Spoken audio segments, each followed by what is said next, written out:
इस circle masking animation को create करना बहुत ही ज्यादा आसान है। तो इसको हम क्रिएट करेंगे InShot में। तो InShot में आकर सबसे पहले तो आपको एक बैकग्राउंड को ऐड कर लेना है। तो मैंने इस बैकग्राउंड को ऐड कर लिया है। अब आपको उस इमेज को ऐड कर लेना है जिसमें आप ये क्रिएट करना चाहते हो। तो मैंने इस इमेज को ऐड कर लिया है। शुरू में एक कीफ्रेम को ऐड कर लिया। अब 1 सेकंड पर आकर एक और कीफ्रेम को ऐड कर लिया है एंड इसको कुछ इस तरीके से जूम कर लिया है। अब इसी पोजीशन पर रहकर बैक आ जाना है और बैकग्राउंड को सिलेक्ट करके इसमें कीफ्रेम को ऐड कर देना है। अब शुरू में आकर भी एक कीफ्रेम को ऐड कर देना है। अब सेकंड कीफ्रेम पर आकर बैकग्राउंड को कुछ इस तरीके से जूम कर लेना है। अब दोनों कीफ्रेम्स के बीच में आकर लास्ट की ओर स्क्रॉल करना है और ईज के ऑप्शन पर जाकर इस कर्व को ऐड कर लेना है और इसी तरीके से दूसरी इस इमेज में भी ऐड कर लेना है। तो ये हो जाने के बाद अब हमें इसके पीछे जो इमेज आएगी उसको ऐड करना है। तो मैंने इस इमेज को ऐड कर लिया और इसको फुल स्क्रीन कर दिया है। अब इसके शुरू में एक कीफ्रेम को ऐड कर देना है और थोड़ा सा आगे जाकर एक और कीफ्रेम को ऐड कर देना है। अब फर्स्ट कीफ्रेम पर आना है और आगे की ओर स्क्रॉल करना है तो मास्क का ऑप्शन मिलेगा, इस पर क्लिक करना है और इस मास्क को सिलेक्ट करना है एंड इसको कुछ इस तरीके से कर देना है। अब आपको ये व्हाइट सा शो हो रहा है, इसको नीचे की ओर पूरा खींच देना है। अब सेकंड कीफ्रेम पर जाना है, मास्क पर जाना है और इसको और नीचे की ओर खींच देना है कुछ इस तरीके से। अब बैक आकर कुछ इस तरीके से इसको जूम कर देना है, इस इमेज को कुछ इस तरीके से और फर्स्ट वाले कीफ्रेम में भी कुछ इस तरीके से कर देना है। अब शुरू में ये लाइन सी आ रही है तो मैं मास्क में जाकर इसको दोनों फिंगर्स के इस्तेमाल से कम कर लेता हूँ तो ऐसा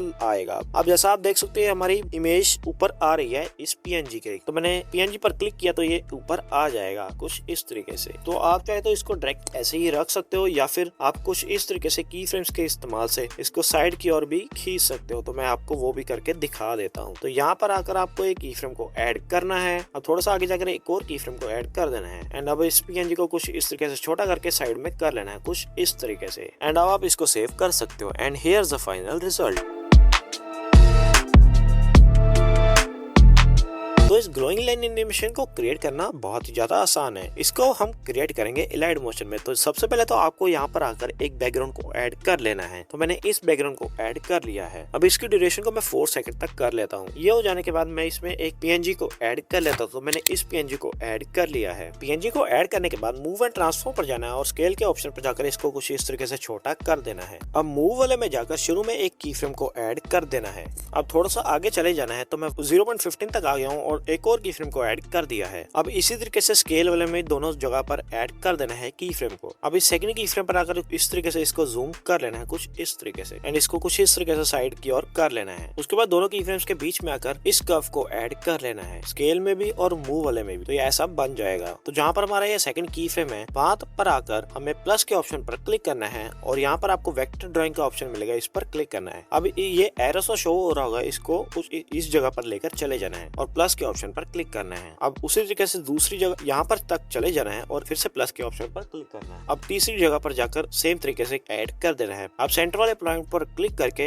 इस पर क्लिक करना है तो ये गोल में हो जाएगा कुछ इस तरीके से। तो इसको आप सेट भी कर सकते हो अपने हिसाब से। तो मैं ऐसा रख लेता हूँ इसको। अब कलर एंड फिल के ऑप्शन में जाना है और इसको सिलेक्ट कर लेना है। उसके बाद बॉर्डर एंड शैडो के ऑप्शन पर जाना है, इसको इनेबल करना है। इसके स्ट्रोक को रेड कर लेता हूँ मैं। तो मैं इसमें डार्क रेड कलर सिलेक्ट कर लिया है एंड इसकी स्ट्रोक को भी इंक्रीज कर लिया है 10 तक। उसके बाद इसमें एक इफेक्ट को ऐड कर देना है, ग्लो, और इसको स्टैंडर्ड सेटिंग में ऐड कर लेना है। सबसे पहले तो कलर में जाकर इसमें भी रेड कलर को सिलेक्ट कर लेना है। तो मैं वही डार्क रेड कलर सिलेक्ट कर लिया है। अब इसकी हार्डनेस, रेडियस, अल्फा को अपने हिसाब से एडजस्ट कर लेना। तो मैं रेडियस और अल्फा को थोड़ा बहुत कम कर लेता हूँ। तो ये हो जाने के बाद इसमें एक और इफेक्ट को ऐड करना है, ड्रॉइंग प्रोग्रेस, और यहाँ पर ड्रॉ ग्रेजुअली को सिलेक्ट कर लेता हूँ। तो इसमें की फ्रेम्स ऑटोमेटिकली लग जाएंगे। तो इसके अंदर आकर एंड में जाना है और की फ्रेम, ये सेकंड वाले की फ्रेम को उठाकर थोड़ा सा आगे की ओर कर लेना है ताकि इसकी स्पीड तेज हो जाए। तो ये हो जाने के बाद ही हमारा कुछ इस तरीके से क्रिएट हो चुका है। अब जहाँ पर हमारी लाइन पहुंचने वाली है वहाँ पर हमें एक टेक्स्ट को ऐड करना है। तो मैं टेक्स्ट को एग्जांपल के लिए लिख रहा हूँ सब्सक्राइब, और इसके कलर को रेड करके इसको लाइन के इस किनारे पर सेट कर लेना है। अब इस लाइन में जाकर इफेक्ट्स में जाना है, ग्लो पर जाकर 3 डॉट पर क्लिक करके कॉपी इफेक्ट कर देना है। अब इसको टेक्स्ट वाले में जाकर इफेक्ट्स में जाना है और 3 डॉट पर क्लिक करके पेस्ट इफेक्ट कर देना है। अब आपको इनका ग्रुप क्रिएट करके इसमें की फ्रेम्स के इस्तेमाल से इसमें एडजस्टमेंट कर लेनी है। तो उसके बाद इसको सेव कर लेना है। उसके बाद ये आपको कुछ इस तरीके से क्रिएट हो जाएगा जैसा आप देख सकते हो।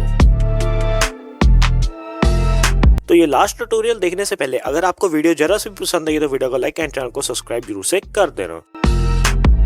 तो इस 3D कैमरा एनिमेशन को हम क्रिएट करेंगे इलाइट मोशन में। तो सबसे पहले तो आपको यहाँ पर एक बैकग्राउंड को ऐड कर लेना है। तो मैंने इस बैकग्राउंड को ऐड कर लिया है और इसकी ड्यूरेशन को 4 सेकंड तक कर लिया है। उसके बाद शुरू में आकर मीडिया के ऑप्शन पर जाना है और इसमें मैन के PNG को ऐड कर लेना है और इसको कुछ इस तरीके से किनारे पर एडजस्ट कर लेना है। एंड इसी तरीके से दूसरी इमेज को भी ऐड कर लेना है और इसको भी यहाँ पर एडजस्ट कर लेना है। अब इन दोनों को सिलेक्ट करके इस फर्स्ट ऑप्शन पर क्लिक करके इनका एक ग्रुप क्रिएट कर लेना है। अब मूव एंड ट्रांसफॉर्म पर जाकर शुरू में एक की फ्रेम को ऐड करना है एंड थोड़ा सा आगे आकर मैं 1 सेकंड तक आ गया हूँ, एक और की फ्रेम को ऐड करना है। अब फर्स्ट की फ्रेम पर आकर इसको नीचे की ओर स्क्रॉल कर देना है एंड उसी तरीके से स्केल वाले में भी शुरू में भी और 1 सेकंड पर की फ्रेम को ऐड कर देना है एंड फर्स्ट की फ्रेम पर जाकर स्केल को कम कर लेना है एंड इनमें ये कर्व को ऐड कर देना है। इसकी ड्यूरेशन को मैं लास्ट तक कर लेता हूँ। अब मैं 1 सेकंड से थोड़ा सा पहले तो 0.25 तक आकर प्लस के ऑप्शन पर क्लिक करके और 2 इमेजेस को ऐड कर लेता हूँ और कुछ इस तरीके से सेट कर लेता हूँ। अब इन दोनों को सिलेक्ट करके इनका भी एक ग्रुप क्रिएट कर लेना है और सेम तरीके से की फ्रेम्स के इस्तेमाल से इसमें मूवमेंट दे देनी है। तो मैं फटाफट से कर लेता हूँ सेम तरीके से और इसमें भी वही कर्व्स को ऐड कर देने हैं। तो अभी हमारा कुछ इस तरीके से क्रिएट हो चुका है। इसकी भी ड्यूरेशन को लास्ट तक कर देता हूँ। अब बैकग्राउंड को सिलेक्ट करना है और शुरू में एक की फ्रेम को ऐड कर देना है एंड अब थोड़ा सा आगे जाकर मैं 1.22 तक चले गया हूँ और एक और की फ्रेम को ऐड कर दिया है। अब फर्स्ट वाले की फ्रेम पर आकर Z एक्सिस को कुछ इस तरीके से इंक्रीज कर लेना है और XY एक्सिस से कुछ इस तरीके से किनारे की और इसको कर लेना है एंड इसमें भी कर्व को ऐड कर देना है, इसी कर्व को। एंड अब इसको सेव कर लेना है एंड अब आप इसका रिजल्ट देख सकते हो। तो आज की वीडियो में बस इतना ही। अब अगर आपको किसी और चीज पर ट्यूटोरियल चाहिए तो मुझे कमेंट सेक्शन में जरूर से बता देना, मैं उस पर ट्यूटोरियल जरूर से ला दूंगा। एंड वीडियो पसंद है तो वीडियो को लाइक एंड चैनल को सब्सक्राइब जरूर से करते जाना।